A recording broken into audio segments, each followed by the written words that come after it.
video ini, kita akan membahas mengenai kasus The Great Pacific Garbage Patch dari perspektif Deklarasi Stockholm. Dari berbagai kasus pencemaran lingkungan laut yang pernah terjadi, kini perhatian dunia sedang tertuju pada pencemaran yang terjadi di wilayah Samudra Pasifik bagian utara. Pencemaran tersebut terjadi dikarenakan banyaknya kegiatan dumping yang dilakukan oleh negara-negara sekitar Samudra Pasifik, mengakibatkan terjadinya fenomena The Great Pacific Garbage Patch di bagian utara Samudra Pasifik, yang sudah banyak menimbulkan dampak buruk bagi kehidupan manusia. Adanya tumpukan sampah yang membentang di pusaran arus laut Pasifik Utara, tepatnya di antara Hawaii dan California, Amerika Serikat. Kumpulan sampah ini terdiri dari berbagai macam konsentrat plastik, sampah kimia, dan juga barang rongsokan serta puing-puing atau sisa material lainnya.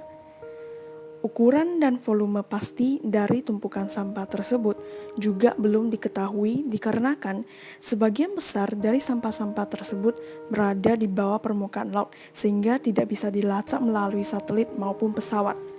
Menurut perkiraannya, luasnya antara 700.000 sampai 15 juta kilometer persegi atau 0,4% sampai 8,1% dari luas Samudra Pasifik.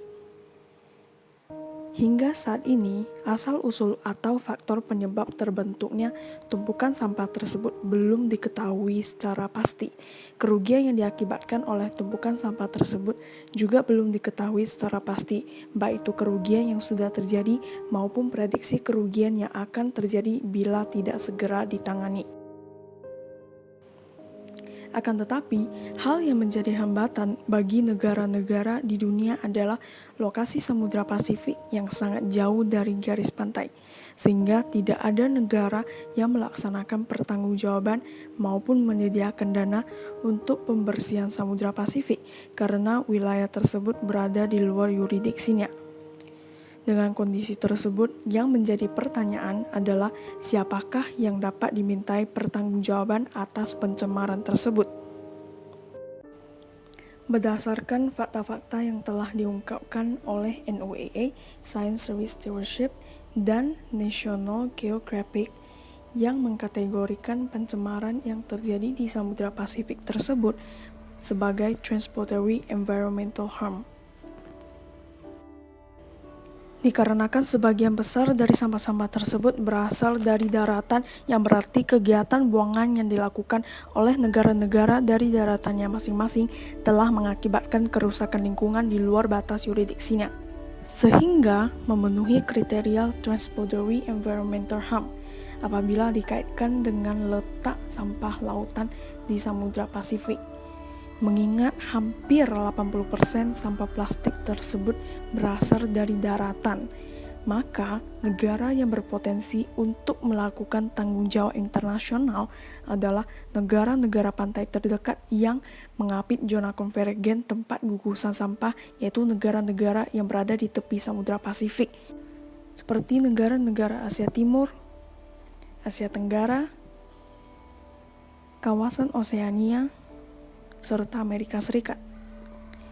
Hampir seluruh dunia dari negara-negara tepi Samudra Pasifik tersebut adalah negara-negara yang juga menjadi peserta Deklarasi Stockholm, UNCLOS 1982 maupun MARPOL 19. Berbagai aturan hukum internasional memiliki ketentuan yang melarang pencemaran lingkungan, salah satunya yaitu Deklarasi Stockholm 1972 yang melarang negara-negara peserta untuk melakukan penanganan apabila terjadi pencemaran. Hal penting yang terdapat dalam Deklarasi Stockholm ini adalah prinsip 1. Deklarasi Stockholm yang menyatakan bahwa man has the fundamental right to freedom, equality, and adequate condition of life in an environment of equality that permit a life of dignity and well-being. And he bears a solemn responsibility to protect and improve environment for present and future generation. In this respect, policies promoting or perpetuating apartheid, racial segregation, discrimination, colonial, and the other form of oppression and foreign domination stand command and must be eliminated. Artinya, dari prinsip ini memiliki maksud bahwa manusia memiliki hak fundamental atas lingkungan yang sehat dan layak bagi kehidupan. Namun, manusia juga dibebani suatu kewajiban untuk melindungi lingkungan demi kepentingan generasi kini dan mendatang.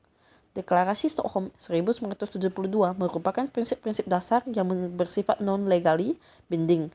Terjadinya pencemaran di Samudra Pasifik tersebut menunjukkan bahwa negara-negara pelaku yang menjadi peserta konvensi-konvensi tersebut telah melanggar kewajiban mereka untuk melindungi lingkungan dan mencegah terjadinya pencemaran.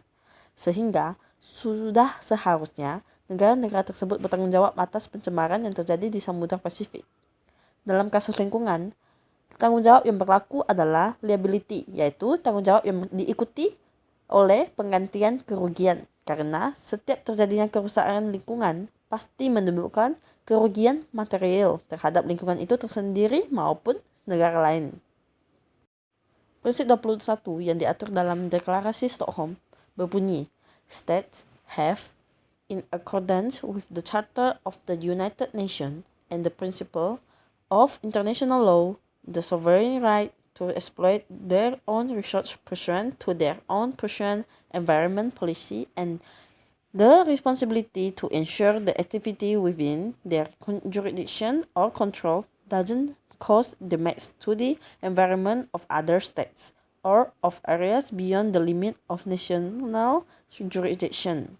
Dalam prinsip ini berisi ketentuan yang menyeimbangkan antara hak negara dalam mengatur segala sesuatu yang berada dalam wilayahnya dengan tanggung jawab untuk menjamin apakah aktivitas yang dilakukan dalam wilayahnya tidak menimbulkan kerusakan di luar wilayahnya. Dengan demikian, jelas bahwa prinsip 21 tersebut membebankan pertanggungjawaban kepada negara-negara tidak hanya bila berakibat kerusakan lingkungan bagi negara lain, tetapi juga mengakibatkan kerusakan lingkungan di wilayah-wilayah di luar batas yurisdiksinya, seperti laut-laut bebas atau Antartika. Sekian dari video kami, terima kasih.